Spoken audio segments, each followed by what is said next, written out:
Every now and then you get this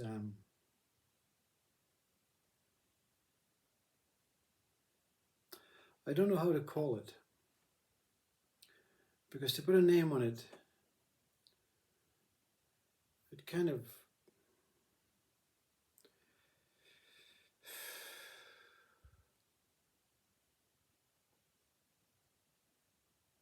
blemishes it. But every now and then you get that opportunity, that chance. Who am I that gets this opportunity and chance? That's what keeps coming back.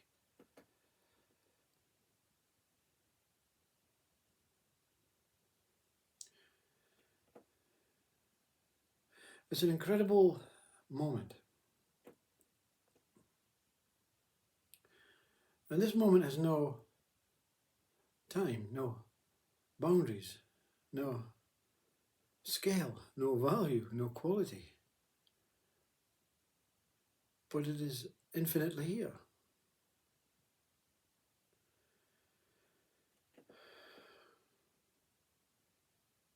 It's not a state of mind or a quality of a name that we have given something that the mind memorizes or associates with or attaches to. Oh yeah, I know what you're speaking about. It is beyond mind. And within it is all the things that Christ stood for. Every parable was held together by some sort of conscious axis, some stable element. And this is what this moment is, basically a stable element, a stable allness, a stable togetherness.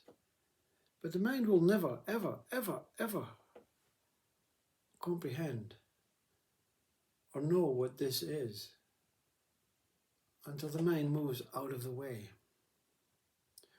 It is the mind right now that is projecting it, but it's failing miserably.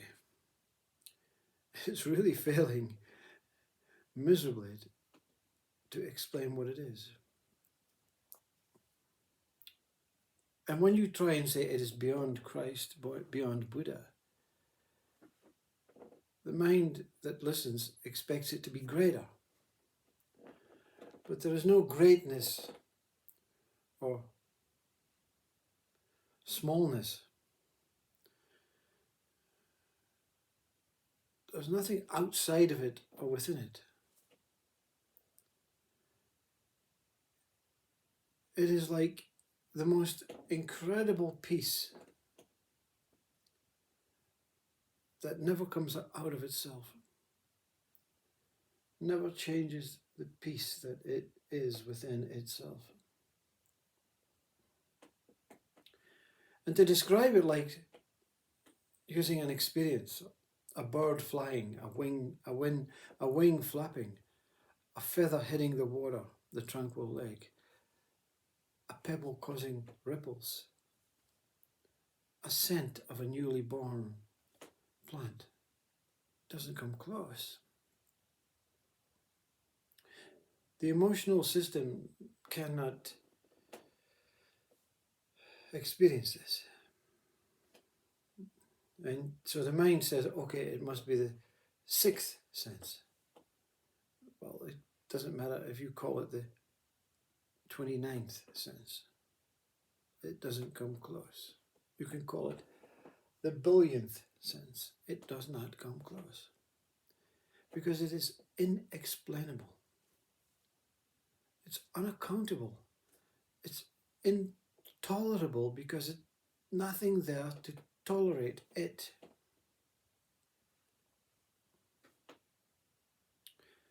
And even the speaker, in trying to come to terms with it, is masking that what it really is.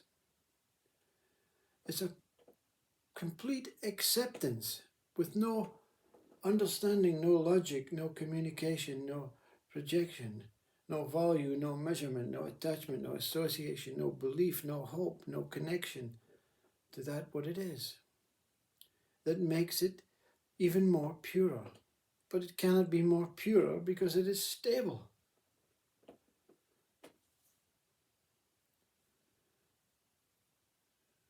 And in this recognition, it takes you back to that voice, that one moment. And everything is godly. Everything is okay. Everything is that what it is. And you really feel the value of being in a body and alive to experience and to just be part of something that is inexplainable. It is mysterious, magical, and purely, purely tranquil.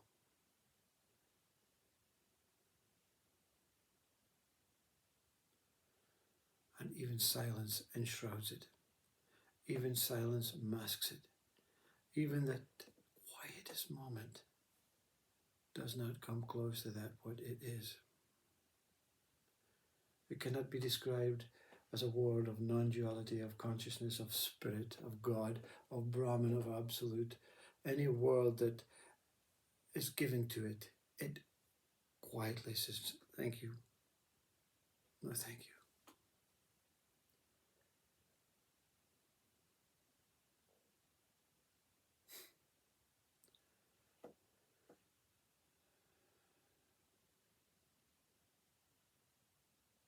Maybe this one is a waste of your time, a waste of your ego mind.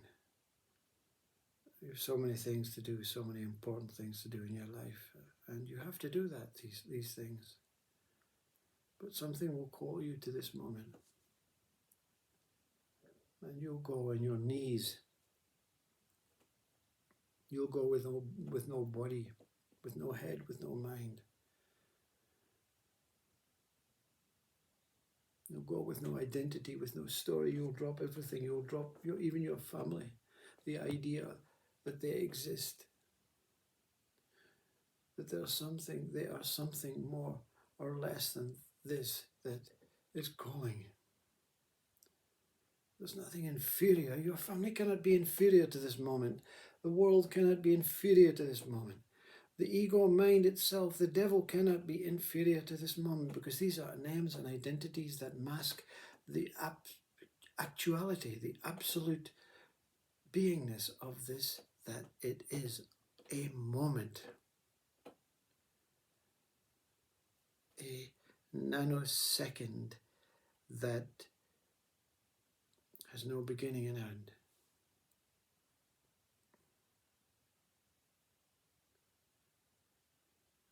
And whatever you are feels grateful, but you don't know who you are that feels grateful. So only gratitude remains. And what your mind keeps referring to is, there is no thinker. You are not a thinker. You do not exist as a mechanism, as a primary thinker. The mind replicates the thought. The thought of hunger is feeding itself. The thought of love is loving itself. The thought of life is life itself and living itself as the thought that it is, that we give it a name, that we call it life. Everything is living itself. There is no liver of life. There is no one that has lived life. There is only life living itself. But the mind wants to associate and take ownership of, I am the liver of life. I am that what is being lived. I am that what is living. I am the primary birth, living a life. And I that has completely lived this life will die. And the word, the syllable, the association, the attachment, that what is contained within it is I. Beyond I is no life, birth, and death. It is that what it is.